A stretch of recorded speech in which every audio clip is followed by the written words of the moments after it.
Hi అండి, నమస్తే. Welcome back to Ganasri recipes. కాకరకాయ వేపుడు చాలామంది తినరు కదండి. ఇలా చేసి పెట్టండి, చాలా ఇష్టంగా తింటారు. రోటీ చపాతీల్లో కూడా బాగుంటుందండి, అన్నంలోకే కాదు. ఇది ఎలా తయారు చేయాలో ఇప్పుడు మరి చూసేద్దాం రండి.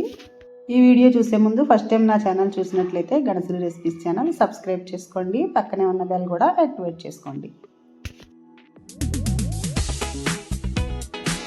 ఈ కాకరకాయ ఫ్రై చేయడానికి నేనైతే ఒక 1/2 kg కాకరకాయలు తీసుకున్నాను. పైన అన్ని తురమడం అది ఏమీ అవసరం ఉండదండి. ఈ ముచ్చుకులు ఒకటి తీసేసి గుండ్రంగా కట్ చేసుకోవడమే. చిన్న చిన్న కాయలు అయితే బాగుంటాయండి, లేతగా ఉండి.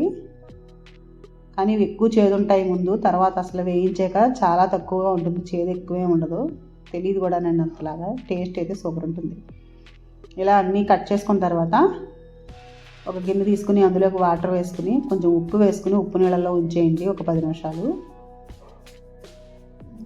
ఈ 10 నిమిషాలు ఇలా ఇలాగా మనం ఉల్లిపాయ ముక్కలు అవి కూడా తరుక్కునే టైంకి ఇవి కొంచెం నాని ఇందులో కొంచెం చేదు అనేది బయటికి పోతుందనమాట. ఇప్పుడైతే ఒక 2 ఉల్లిపాయలు తీసుకుని పొడవుగా సన్నంగా కట్ చేసుకోవాలి. ఈ కాకరకాయ ఫ్రై అయితే నేను ఎక్కువ రోటీ చపాతీల్లోకి చేస్తానండి, రైస్లోకి కాకుండా ఎక్కువ రోటీ చపాతీల్లోకి చాలా బాగుంటుంది. ఒక రోటీ ఎక్స్ట్రా తింటామండి కాకరకాయ ఫ్రై కానీ కూర కానీ చేసుకుంటే.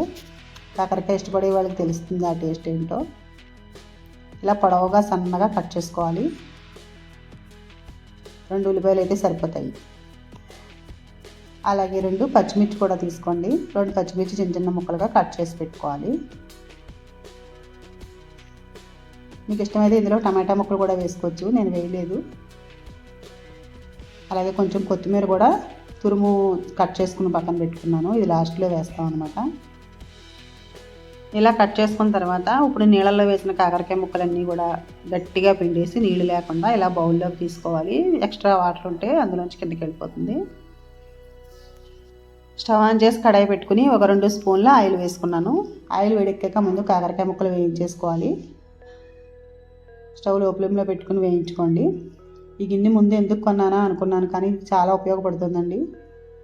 నేను దీంట్లో బియ్యం పోసి రైస్ కూడా వండుతున్నానండి, చాలా బాగుంటుంది. అది ఎలాగో నేను తర్వాత వీడియోలో మీకు చూపిస్తాను. అలాగే ఫ్రూట్స్ అవి పెట్టుకొని కడుక్కోవడానికి, కూరగాయలు కడుక్కోవడానికి కూడా బాగా ఉపయోగపడుతుంది. ఇప్పుడైతే కాకరకాయలన్నీ ఎర్రగా వేగిపోవాలి. ముందు బాగా వేగిన తర్వాతే మనం మిగిలినవన్నీ వేసుకోవాలన్నమాట. మూత పెట్టేస్తే కొంచెంసేపు మగ్గుతాయి. ఇలా కొంచెం మగ్గేటప్పుడే ఇందులోకి కొంచెం పసుపు ఉప్పు కూడా వేసేసుకుందాము. ఐరన్ కడాయి కదండి, తొందరగా వేగిపోతుంది, వేడి ఎక్కువగా ఉంటుంది. అందుకనే స్టవ్ లో ఫ్లేమ్లో పెట్టి వేయించుకోవాలి, లేదంటే మాడిపోతాయి. సరిపడినంత ఉప్పు అలాగే పసుపు కూడా వేసేసి ఇలా ఒకసారి అంతా కలిపి మళ్ళీ మూత పెట్టేసాను.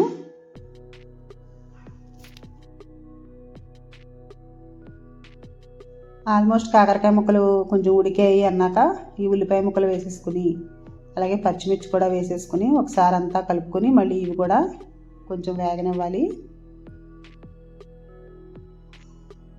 ఇలా చేసి చూడండి, చేదు చాలా తక్కువైపోతుందండి, చేదు అనేది కనిపించదు మీకు.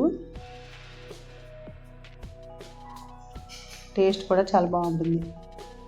ఇలా ఫ్రై చేసుకున్న తర్వాత మూత పెట్టేయాలి. ఇంకొంచెం సేపు మగ్గితే కూర రెడీ అయిపోతుంది.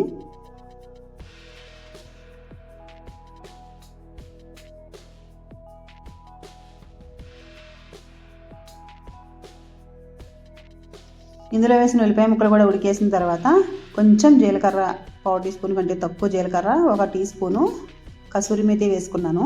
ఇందులో ఫ్లేవర్ చాలా బాగుంటుందండి.